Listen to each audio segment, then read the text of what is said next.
Jharkhand police के लिए सरदर्द बना कुख्यात गैंगस्टर अमन साहू पुलिस एनकाउंटर में मारा गया है। पुलिस के मुताबिक अमन को पूछताछ के लिए रिमांड पर रायपुर से रांची लाया जा रहा था।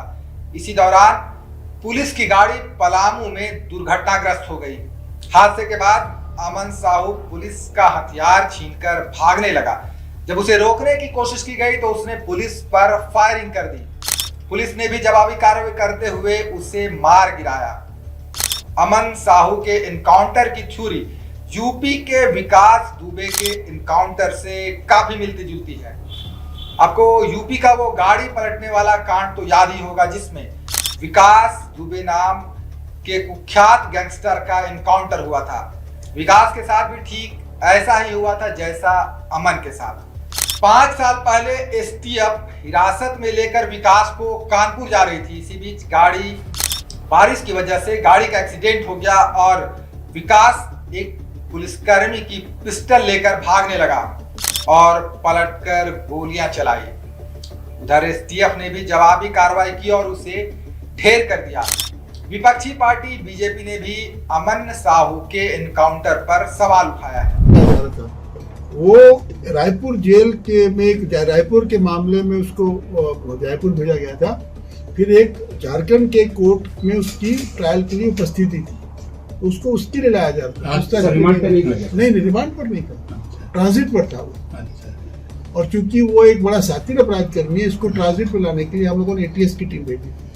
साधारण पुलिस की टीम नहीं थी, एटीएस की टीम, लेकिन फिर भी उसके साथ ऐसी घटना की तो जिसके चलते बात के लिए उसको इनकाउंटर किया था। आपको उसको सारा सुरक्षित करके ला रहे आप, सारा सुरक्षित के जिम्मेवार भी आप ही का है।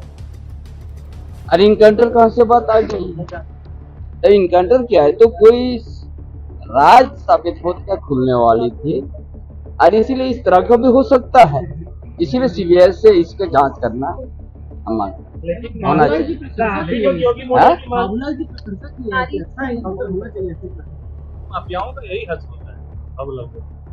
देखिए, इस दिशा से बोला है हम आपकी अपने भाई, इसमें कहीं कुछ हो सकता है, इसीलिए जांच होना चाहिए। झारखंड में योगी मॉडल या फिर कानून का राज? कानून का राज नहीं। आप पहले है कि डीजीपी आपका स्वीकार कर चुका है जेल से सूत्रोपात है, हो सकते है इसीलिए जांच करने क्यों हम मांग कर रहे हैं। जांच होना चाहिए। कहीं क्यों इस तरह था? आप सिक्योरिटी करके ला रहा, अखंड आप नहीं किया, अखंड नहीं जाता था, आप दौड़ रहा था, हम इनकाउंटर कर दिया। आप कस्टडी से आप ला रहे हैं, आप सारा सिक्योरिटी की व्यवस्था से। अमन साहू के एनकाउंटर से जुड़ा अहम तथ्य यह है कि झारखंड पुलिस को पहले ही आशंका हो गई थी कि रांची लाने के दौरान इस तरह की अनहोनी हो सकती है। इसलिए पुलिस ने पहले ही एसटीएफ के DSP encounter specialist Pramod Kumar Singh उर्फ पीके को अमन साहू को लाने के लिए भेजा था। प्रमोद कुमार सिंह ने ही अमन साहू का एनकाउंटर किया। पीके ने 2022 में धनबाद के बैंक मोड़ में स्थित मुथूट फाइनेंस में डकैती की कोशिश करने वाले अपराधियों का भी एनकाउंटर किया था। वे पलामू, धनबाद और रांची सहित कई इलाकों में अपराधियों और नक्सलियों के खिलाफ एनकाउंटर में शामिल रहे हैं। प्रमोद 1994 बैच के सब इंस्पेक्टर रहे हैं। प्रमोशन होने के बाद वे फिलहाल एटीएस में डीएसपी हैं। थाना प्रभारी रहते हुए भी उन्होंने लूट के खिलाफ एनकाउंटर किया था। इस दौरान उन्होंने सड़क लूट के लिए चर्चित 15 माइल जंगल में एक एनकाउंटर किया था और अपराधी को ढेर कर दिया था। इतना ही नहीं, एक समय जमशेदपुर में अखिलेश सिंह गिरोह के 4 अपराधियों को सीताराम डेरा थाना क्षेत्र में एनकाउंटर कर गिरा दिया था। इसके अलावा प्रमोद सिंह ने इनामी नक्सली खुदी सिंह खरवार उर्फ छोटू चौधरी को अकेले लातेहार में एनकाउंटर में मार गिराया था और अपने कंधे पर लाद कर बाइक से अपने थाना ले आए थे। तब उनकी खूब चर्चा हुई थी। कौन था अमन साहू, यह भी जान लीजिए। इस गैंगस्टर ने छत्तीसगढ़, झारखंड से ओडिशा तक अपना आतंक फैला रखा था। गैंगस्टर अमन रांची के एक छोटे से गांव मतबे का रहने वाला था। 12वीं की पढ़ाई पूरी करने के बाद उसने डिप्लोमा किया और फिर एक मोबाइल की दुकान खोली। इसी दौरान उसका अपराधियों के साथ उठना बैठना शुरू हुआ और देखते ही देखते वो बन गया कुख्यात गैंगस्टर। 2013 में अमन साहू अपना गैंग बनाकर पूरी तरह से क्राइम की दुनिया में उतर आया था। अमन साहू ने अपने गैंग के साथ व्यापारियों और बिल्डर्स को धमकाना शुरू किया और एक्सटॉर्शन का धंधा शुरू किया। अमन साहू पर झारखंड, छत्तीसगढ़ और उड़ीसा समेत कई राज्यों में 125 से ज्यादा मामले दर्ज थे। अमन पहली बार 2019 में गिरफ्तार हुआ था, लेकिन 29 सितंबर 2019 को वो फरार हो गया था। 3 साल बाद जुलाई 2022 में उसे दोबारा गिरफ्तार किया गया।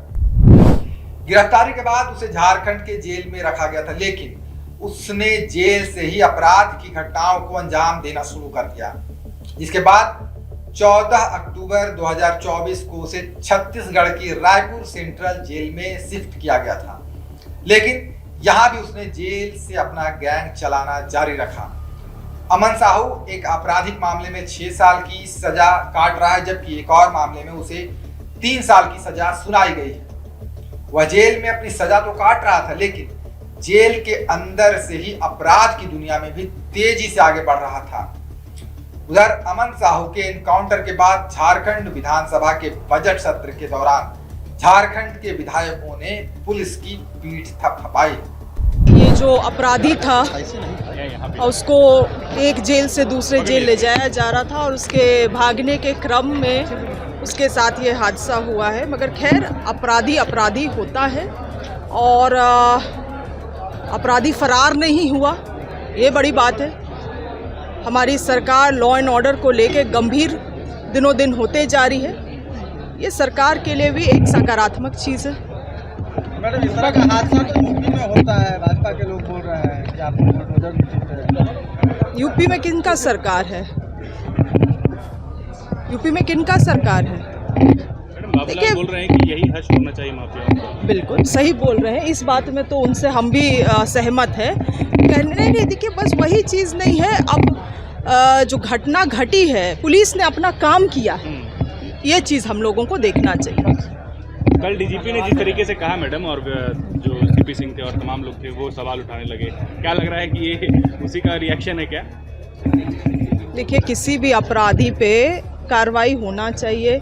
अब वो भाग रहा है, भाग के फरार हो जाता तो भी डीजीपी बदनाम, तो भी सरकार बदनाम। अब उस पर कार्रवाई हुआ, भाग रहा था तो उसको जो भी है हादसा हुआ तो उस पर भी ये लोग सवाल करते हैं। पहले मन बना ले। मैं सरकार को बहुत बहुत धन्यवाद देता हूं, बधाई देता हूं। और ये मर्दों वाली बात हुई, हेमंत की हिम्मत वाली बात हुई, और इसी स्टाइल में हेमंत सोरेन रहे, झारखंड से ये उग्रवाद आतंकवाद सब दूर होंगे। और हेमंत सोरेन जी को इस काम के लिए हम सभी विपक्ष उनके साथ हैं। इसी तरह आपको हिम्मत दिखाना होगा, ताकि यहाँ पे जो छोटे मोटे उपद्रवी जो राज्य में अराजकता की स्थिति फैला के रखी हुई है, आपको यही काम पहले से करना चाहिए था। शायद आप देर कर दिए योगी के स्टाइल में आते आते। ऐसे अपराधियों का ऐसे ही हश्र होता है कि जब कोई भी अपराधी अगर पुलिस के ऊपर गोली चलाएंगे तो पुलिस तो चुपचाप यूं ही नहीं रहेगा, पुलिस भी गोली चलाएगी। और इसलिए इस प्रकार के अपराधियों का यही हश्र होता है। और मैं कहूँगा कि और भी जो जानकारी, क्या डीजीपी ने खुद कहा है कि 3 लोगों की गैंग जेल से संचालित हो रहा है, तो एक तो इनकाउंटर में मारा गया और 2 लोगों की गैंग बचा हुआ है। प्रशासन को देखना चाहिए, पुलिस प्रशासन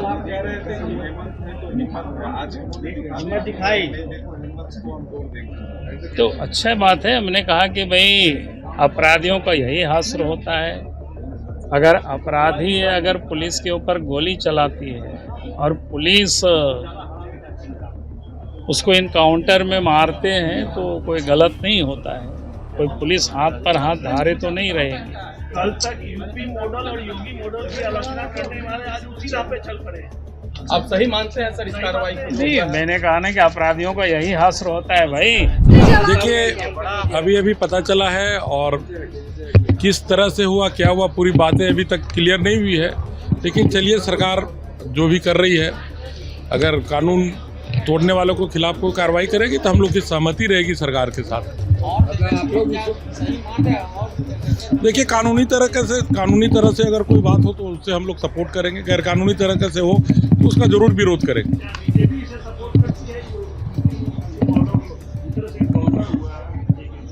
देखिए, पूरी बातें अभी आ जाने दीजिए, उसके बाद हम बताएंगे कि क्या करते हैं। जस्ट तुरंत आई, पूरी बातें अभी तक नहीं आई। फेसबुक और सोशल मीडिया के द्वारा भी कुछ हम लोगों ने अभी देखा है। पूरी बातें आएंगी, उसके बाद हम बातों को रखेंगे। इसी टाइप से सभी गैंगस्टर को खोज करके और उनको काला पानी के सजा दीजिए। इनकाउंटर नहीं करने हैं। हमारा इलाका में तो गैंगस्टर भरे पड़े हैं। जैसे एक दो एग्जांपल बता अब नहीं एग्जाम्पल का अलग पूछिएगा, हमारे पीछे लाग जाएगा झूठों पे। तो मेन गैंगस्टर तो मिथिलेश ठाकुर जी हैं। अभी आप जानिए रहे हैं कि सुख के गोली मरवा दिए। तो सीधे साधे आदमी है मिथिलेश जी। जी शरीफ एनकाउंटरिस्ट हैं। क्या स्टाइल में, मतलब क्या क्रिमिनल अगर भागेगा तो एनकाउंटर होगा? योगी मॉडल अपनाया जा रहा है। योगी मॉडल अगर झारखंड में उतर जाए तो झारखंड भी सुधर जाएगा यूपी की तरह। ये वाला योगी मॉडल लिखा। ये जोगी मॉडल क्या कहेंगे? अगर एनकाउंटर हुआ है, अपराधी तो मरना ही चाहिए अपराधी को। अब राइफल घूम के डर लगना चाहिए और अपराधियों को अपराधी को डर लगना चाहिए, जिसे यूपी में डर लगता है। सब यूपी छोड़ के भाग गए या तो मार दिए गए।